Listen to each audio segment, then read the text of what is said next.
Өнөөдөр та бүхэнтэйгээ хамт хайр ба нэгдвэл байдал гэсэн сэдвтэй Бурхны сургаалыг судлан үзэж 7 тэрбум хүнийг бид яавал Бурхны хүсэл дотор аврал руу авчирч тэднийг мөнхийн гэрлөөд хөтөлж чадах бол гэдгээ энэ мөргөлийн цагаар хамтдаа бодож үзцгээе. Өнөөдөр үтээгч эзний хүч чадлыг дурсах амралтын өдөр. Үтээгч эзэн болох Елохим Бурхан 6 өдөр тэнгэр газар бүх юмсыг бүтээж 7 дахь өдөр нь амарч бас энэ өдрийг бүтээсэн бүтээгч эзний хүч чадлыг дурсах өдөр болгон энэ амралтын өдрийг тогтоож өгсөн юм. Тэгвэл өнөөдөр энэ амралтын өдөр та бид бүхэн эцэг эхийнхээ бүтээлийн хүч чадлын талаар дахин бодох ивэлтэй цаг гаргацгаая. Гараа тарвал улирал эрс өөрчлөгдсөн байхыг та бүхэн харж байгаа бах. Юуг харахад шууд мэдэрч болох вэ? Унсан навч хараад, тийм ээ? Унаж байгаа навцыг. Хариулт нь энэ. Гадагшаа гарвал навч маш ихээр унсан байгаа.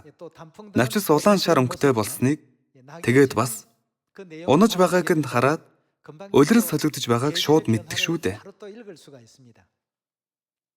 За тэгэхээр навч яагаад унаж байгаа вэ? Навч нь унахгүй бол цаашид тэр модны өсөл зогсно. Унахгүй модондоо байсан чихтэл байгаа тавил тэр мод хохирол амсах болдог. Навчинд байдаг чиг зэрэг нь хүйтэн төхөлдвөл дараа жил нь тэр мод дахин өсөж чадахгүй хүрнэ. Ийм учраас хавар намар болбол яадаг вүлээ? Их салхитай байдаг. Өөрийнхөө навчийг гүйх чадвар модонд байхгүй. Яагаад гэвэл Бурхан моддыг бүтээж бий болох үеэс л тарь суулгасан нэг л газраа модод 100 жил, 200 жил байдаг шүү дээ. Харин мод өөрөө хөдөлгөөн хийж чадахгүй болохоор Бурхан моддыг байн хөдөлгөж өгдөг.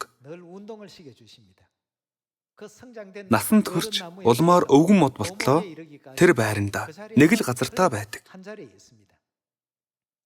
Тиймээс л нэгүүлсэнгүй Бурхан ийм өрөвдөлтэй амьдардаг моддыг яадаг вүлээ? Салхи гаргаж, салхиар моддыг хөдөлгөж байдаг. Навц нь унахгүй байвал энэ модонд үхлийн цохилт болох аюултай тул өвлөөс өртөж навцыг нь хурдан унгаах хэрэгтэй болно. Гэвч мод өөрөө навцсаа гүвж чадахгүй. Иймээс Бурхан тусалдаг юм. Салхи салхилуулж мөчрийг нь дасралтгүй сэгсчиж өгнө. Гэр бүлүүдээ гадаа салхитай байна гэж сухалдаж, бухимдаж болохгүй. Бурханы урлаж байгаа бүх бүтээл бүгдд нь утга учир бий. Иймээс өнөөдөр үтээгч эзний хүч чадлыг дурсах энэ амралтын өдөр нэг зүйл ойлгоё. Эцэг эх Бурханы 7 тэрбум хүнийг аврах гэсэн сүүлчийн ажилд нь утга учир бий. Утга учиргүй сургаал, учир шалтгаангүй захиас, учир шалтгаангүй даалгавар огтхон ч бидэнд өгөхгүй шүү дээ. 7 тэрбум хүнийг аврахын тулд Бурхан хайраар бас нэгдмэл байдлаар сүүлчийн энэ авралын түүхийг гүйцээгээрэй гэсэн сургаалыг бас бидэнд өгсөн. Бид бүхэн Бурханы энэ сургаалын дагуу үүргээ гүйцэтгэх үед бидний аргаар биш. Харин Бурханы хүсэл дотор энэ 7 тэрбум хүний сүнс бүгдээрээ Сион руу ирж Бурханы баяр хөөртэй сайн мэдээний үгийг сонсох яруу алдрын зам бидний өмнө цэлийтэл нээгдэх болно. Йошуагийн үед ч Йошуа Ерихо хотыг эзлэх үед нь Бурхан 7 дахь өдөрт 7 удаа тойроод хашгир гэж айлддаг. Тэр үгийг нь дагахад яасан байдаг вүлээ? Хэлснээр нь хийтэл Ерихо эзлэгдсэн. Нувагийн үед бас яасан билээ дээ? Хошмотоор хөвгч авдар хийхдээ дээшээ тэдэн дохоо хийж доор нь цонх гаргаж бас ийшээ хэдэн тохой, тийшээ хэдэн тохой, доор нь хаалга гаргаж 3 давхар тэгж ингэж хий. Урт нь ийм, өргөн нь ийм хэмжээтэй, өндөр нь тийм хэмжээтэй. Ингэж тэгж хийгээд бүх зааврыг өгсөн. Нова Бурхны үгийг яасан гэж Библиэд бичсэн байдаг үлээ? Бүгдийг нь ёсоор гүйцэтгэжээ гэж Библиэд бий тийм ээ? Яг тушаасан ёсоор нь хийгээд гартал дарвуулч үгүй, залуурч байхгүй. Маш сонин хэлбэртэй онгоц босоод ирдэг. Хүний бодлоор бол сонин онгоц байсан. Шинжлэх ухааны онолыг зөрчсөн сонин онгоц бий болсон. Явах чиглэлээ алдахгүй бай гэвэл чиглүүлэх залуур байх ёстой атал тэр хөвгч авдарт залуур байгаагүй. Бас онгоцыг урагш хөдлөхийн тулд хөдөлгүүр хэрэгтэй байдаг. Нэлээд эрт үеийн хэрэг болохоор салхигч болов ашигласан ямар нэг хөдөлгүүр байх ёстой атал. Тийм хөдөлгүүрийн хүч гэхээр юм юу ч байхгүй. Бурхан тэгж хий гэсэн болохоор Нова хий гэж айлсныхын дагуу л хийсэн. Хийснийхэн дараа Бурхан тэр онгоцыг хөдөлгөн зүг чигийг нь залаад онгоцны бүх аюулгүй байдлыг нь хамгаалж тэр онгоцыг Арарат уулын ороод эсэн минь ямар ч аюул осодгүй хүргэсэн байдаг. Бид ч бас Бурхан бидэнд хайраар нэгдмлэр 7 тэрбум хүнд сайн мэдээ тунхаглаж сүүлчийн түүхийг гүйцэтгүүлж айлдсан бол яг тэр үгийг нь дагтал болно.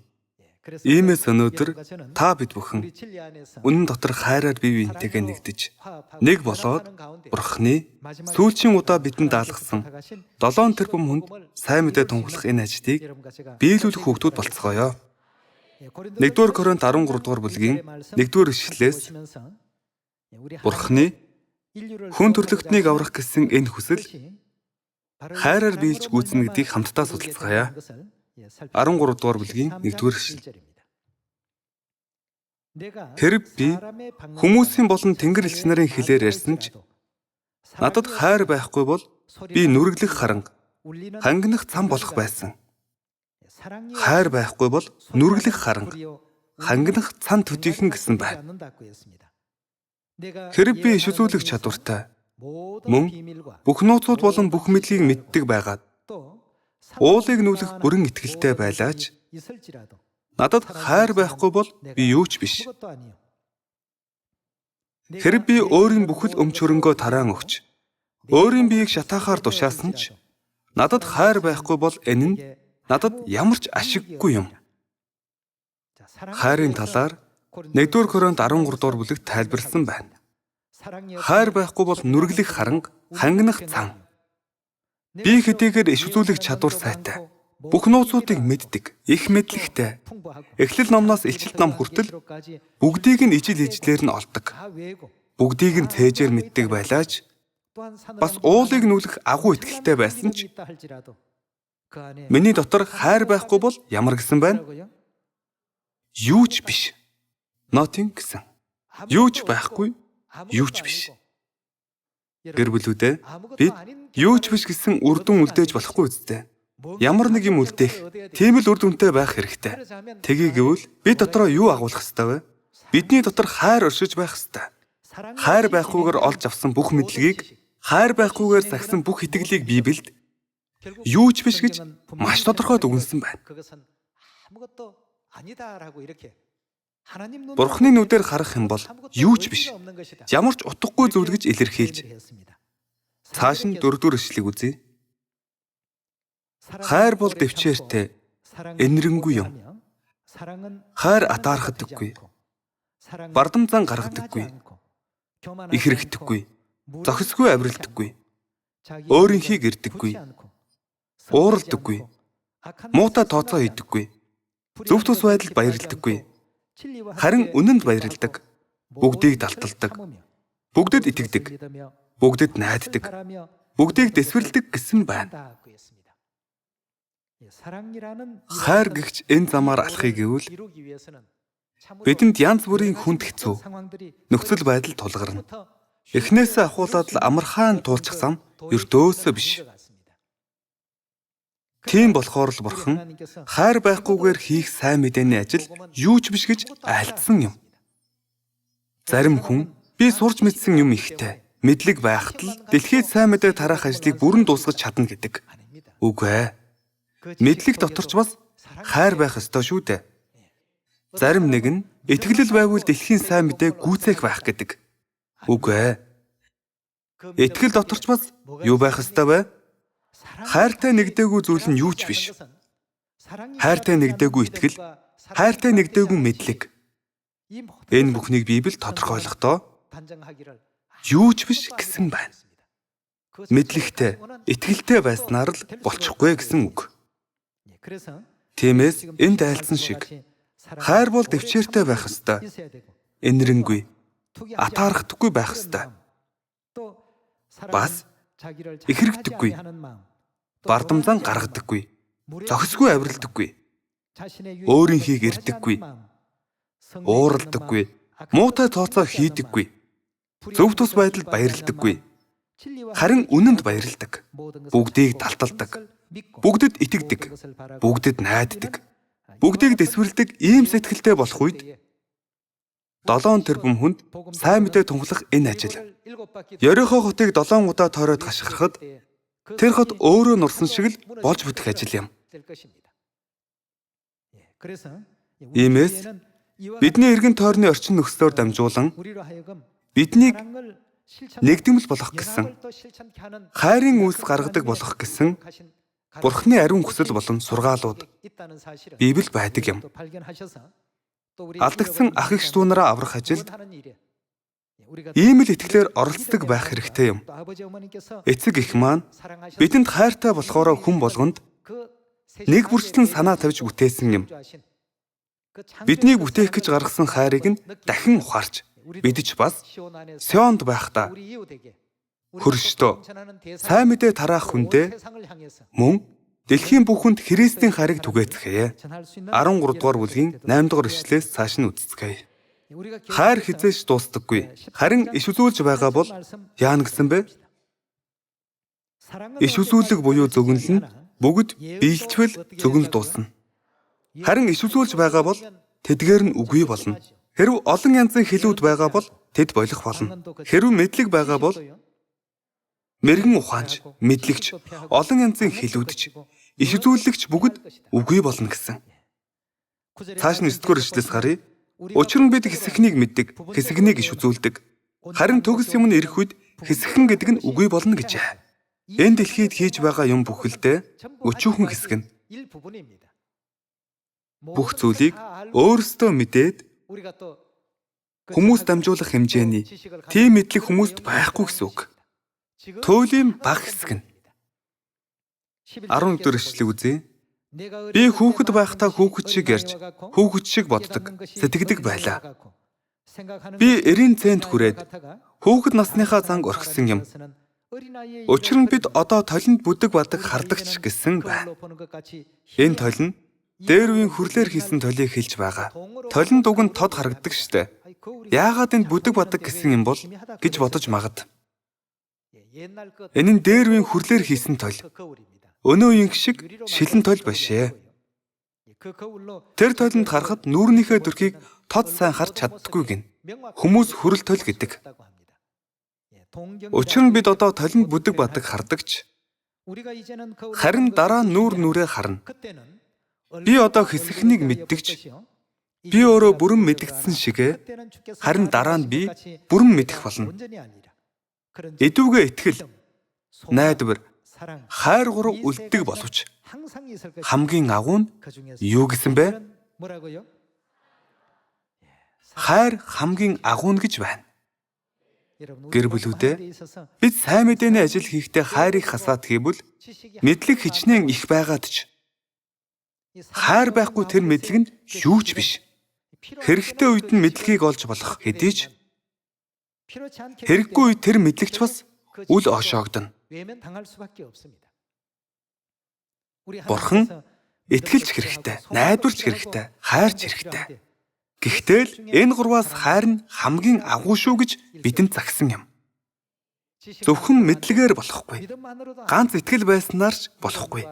Итгэл, найдвар, хайр. Энэ гурвын хамгийн агуу хүчин зүйл болох хайр гэгчийг заавал дотроо тээгээд Энэ сайн мэдээг тунхагласан Бурхны айлдал бий. Тийм учраас хайр нь хуулийн юу гэдэг вүлээ?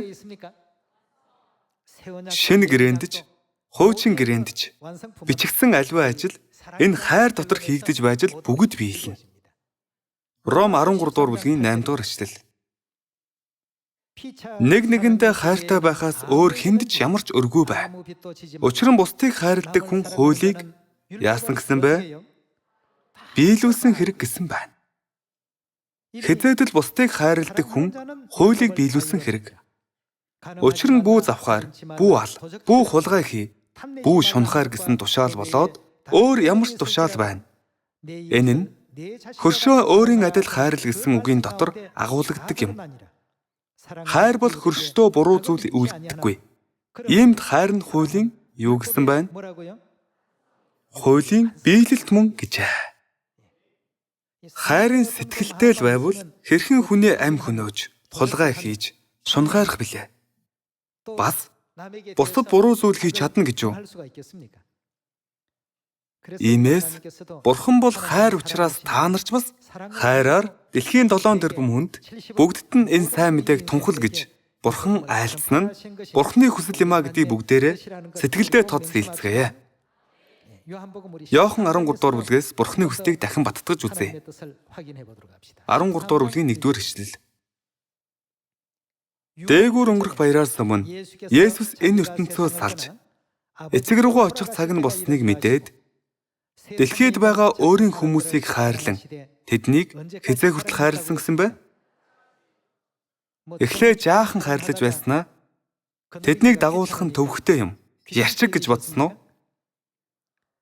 Өөрийн хүмүүсийг хайрлан тэднийг эцэст нь хүртэл хайрлав гэжээ. Гэр бүлүүдээ манай Бурхны хайр хизээч өөрчлөгдөшгүй. Үүнд бид эргэлзэлгүй итгэх хэрэгтэй. Бурхан дотор л байх боломжтой ийм хайраар бусдыг хайрлаж, дэлхийн бүх хүнийг өрөвдөж, бүгдийг нь аварч хэмсэн гэхээс байж ятсан. Тийм их хайрын сэтгэлтэй байж, олныг үнэнд хөтлөх хүүхдүүд болцгоё. 1-р Коринт 12 дугаар бүлгийн 12 дугаар ишлэлийг үзвэл учир нь бие нэг атлаа олон эрхтэнтэй байдаг. Биеийн бүх эрхтнүүд нь хэдийгээр олон боловч нэг бие болдог мэт. Христ ч мөн тийм болоо. Учир нь юудэчүүд эсвэл грекчүүд, боолууд эсвэл эрхчлөөд хүмүүс ч ялгаагүй. Бид бүгдээрээ нэг сүнсээр нэг бие рүү баптизм хүртсэн бөгөөд нэг сүнсийг уусан юм. Учир нь бие бол ганц эрхтэн бус, харин олон эрхтэнтэй. Хэрэв хөл би гар биш учраас биетэй холбоогүй гэвэл үүнээс болж тэр биетэй холбоогүй болохгүй шүү дээ. Хэрэв чих би нүд биш учраас биетэй холбоогүй гэвэл үүнээс бол тэр биетэй холбоогүй болохгүй шүү дээ. Хэрэв бүхэл бие нүд байсан бол сонсгол нь хаана байх байсан бэ? Хэрэв бүхэл бие сонсгол байсан бол үнэрлэх мэдрэмж нь хаана байх вүлээ? Харин эдүгээ Бурхан өөрөө хүссэнчлэн эргэтэн тус урыг биед байрлуулжээ гэсэн байна. Бидний Христийн эргэтэн гэсэн. Эргэтэн болсон бид ингэж бүтээгдээд ийм тийм газар байрлах болж аль нэг үргийг даан гүйцэтгэх болсон нь хэний хүссэнчлэн болсон байна? Энэ ишлээс гарахад Бурхан өөрөө хүссэнчлэн эргэтэн тус бүрийг биед байрлуулжээ гэсэн байна. Бурханы хүснээр л бид байрлсан юм. Бурхан хүссэн болохоор бид одоогийнхоо байр байдалд байна. Бурхан дотор манай Сионы гэр бүлүүд нэг зовсыг хүлээн авч нэгэн бие бүхий ах トゥ, эгч дүүс болцгоосон. Америкийн зүүн бүсийн гэр бүлүүд ч бай, баруун бүсийн гэр бүлүүд ч бай, өмнөд хэсгийн гэр бүлүүд, хойд хэсгийн гэр бүлүүд бүгдээрээ адилхан манай гэр бүл. Зөвхөн Америкийн итгэгчдэл манай гэр бүл шээ. Азид ч, Африкт ч, Европт ч байгаа гэр бүлүүд бүгдээрээ манай гэр бүл мөн. Дэлхий даяар энэ дэлхийн бөмбөрцөг дээр амьдарч байгаа Сионы бүх итгэгчид цөмөөрөө манай гэр бүл. Иймээс Бурхан та бид бүхэнд нэг сүнсийг уулган бид бүгдээрээ нэг сүнс дотор нэг болсон гэсэн болохоор эхийн хайраар бие биетэйгээ нэгдэх нь бидэнд хичнээн чухал хэрэгвэ. Үүнийг дахиад нэг бодож үзэх хэрэгтэй байх. Иймд Бурхан өөрөө хүссэнчлэн эргэтэн тус бүрийг биед байрлуулжээ хэмээн илэрхийлсэн юм. 19-р ишлээс цааш нь үзье. Хэрв бүгдээрээ нэг эргэтэн байсан бол би энэ хаана байх вүлээ? Харин идүүгөө олон эргэтэн байдаг ч нэг би байна. Нүд чи надад хэрэггүй гэж гарт хэлж чадахгүй. Эсвэл толгой та нар надад хэрэггүй гэж хөлд хэлж чадахгүй юм. Бүр сул дорой мэт санагдах эргэтэн харин шал өөр байх бөгөөд бид бүрчих хэрэгтэй байдаг аж. 23 дугаар эшлэл. Бидэнд тийм ч эрхэм биш санагддаг биеийн зарим эргэтнүүдтэй бид илүү хүндэтгэл үзүүлдэг бөгөөд айгүй харагддаг эргэтнүүд маань илүү аятайхан байдлыг шаарддаг. Харин бидний аятайхан харагдах эргэтнүүд тийм байдлыг шаахдаггүй аж. Харин Бурхан биеийг инхүү нэгтгсэн бөгөөд дутагдсан эргэтнүүдэд илүү хүндэтгэлийг үзүүлв. Ингэснээр бие дотор хагарал гарахгүй. Харин эргэтнүүд нь бие биедээ яана гэсэн бэ? Адилхан ямар байна гэсэн бэ? Халамжтай байх юм гэсэн байна. Бие биедээ адилхан халамжтай байж эцэг эхийн ариун хайр дотор одоо манай Сион дэлхийн бөмбөрцгийн 7 тэрбум хүнд бүгдд нь сайн мэдээ тунхаглах тийм сүм болж чадахуйцаар бүх зүйлийг Бурхан бэлтгэж тавьсан байна. Алдагдсан ах эгч дүүнараа бүгдийг нь аварч чадах сүм болохоор Бурхан одоо манай сүмийг удирдах байгаа. 26 дугаар эшлэл. Хэрв нэг эргэтэн зовбол түүний хамт бүх эргэтнүүд зовно. Хэрв нэг эргэтэн алдаршвал түүний хамт бүх эргэтнүүд баярлах болно. Эдүүгээ та нар Христийн бие бөгөөд тус тусдаа үүний эргэтнүүд нь юм гэж айлдсан байна. Гэр бүлүүдээ үүнийг бид 7 тэрбум хүнд сайн мэдээ тунхаглах ажлыг гүйцээх арга зам гэж үзэж болно. Тийм болохоор юм бүхэн ингэж хурдан биелэх явцад хамгийн хэрэгтэй зүйл нь хайр ба нэгдмэл байдал юм. Сионы гэр бүлүүд нэгдмэл байдлыг орхитуулж яасан ч болохгүй. Хайраа гэж хэрхэж болохгүй. Хайраар бас нэгдмэл байдлаар л сайн мэдээний бүх ажил биелж байгаа шүү дээ. Ром 12 дугаар бүлгээс нэг сургаал олж үзцгээе. 12 дугаар бүлгийн 10 дугаар ишлэлийг уншийе. Ах дүүсийн хайраар бие биеэ яа гэсэн бэ? Хайрл. Дараа нь бие биеэ өөрсдөөсөө яагараа гэсэн бэ? Ах дүүсийн хайраар бие биеэ хайрл. Бие биеэ өөрсдөөсөө дээгүүр дээдлэн хүндэл. Хичээл зүтгэл бүх хойрог бай. Эзэнт үйлчлэн сүнс дотор шат. Найдвар дотор баярл. Зовлон дотор төвчээртэй бай. Залбиралд өөрсдийгөө зориул. Ариун хүмүүсийн хэрэгцээнд хандив үрэг, зочломтгой бай. Та нарыг хавчигч хүмүүсийг ерөө, харин бүү хараа. Баяр хөөр болж буй хүмүүстэй хамт баярл. Уйлж буй хүмүүстэй хамт уйл. Өөр хоорондоо нэг санаатай байцгаа. Ухаан бодолдооч бүү ихрэх. Харин төлөв даруй байхыг эрхмэл. Өөрөө өөрийгөө мэргэн бүү болго. Хэнд ч хизээч бузар муугаар бүү харуул. Бүх хүний өмнө юун зөв болохыг л харгалзан үзэж бай. Хэрэг боломжтой бол та нараас шалтгаалж байгаа бол бүх хүнтэй эвтэй байх тун гэсэн байна. Гэр бүлүүдээ эдгээр нь хүний хувьд хэрэгжүүлэхэд үнэхээр хэцүү зүйлс. Хичээнгүлэн дасгал хийдэг хүмүүс яг дасгал хийх үед нь маш хэцүү байдаг. Харин дараа нь урагшаа гарч ирээд байсан гэдсэн цааш орч. Нэг л мэтгэд булчин суун. Би хаан дэгширч. Бурхны анх бүтээж өгсөн тэр хэвэндээ буцаад ордог шүү дээ.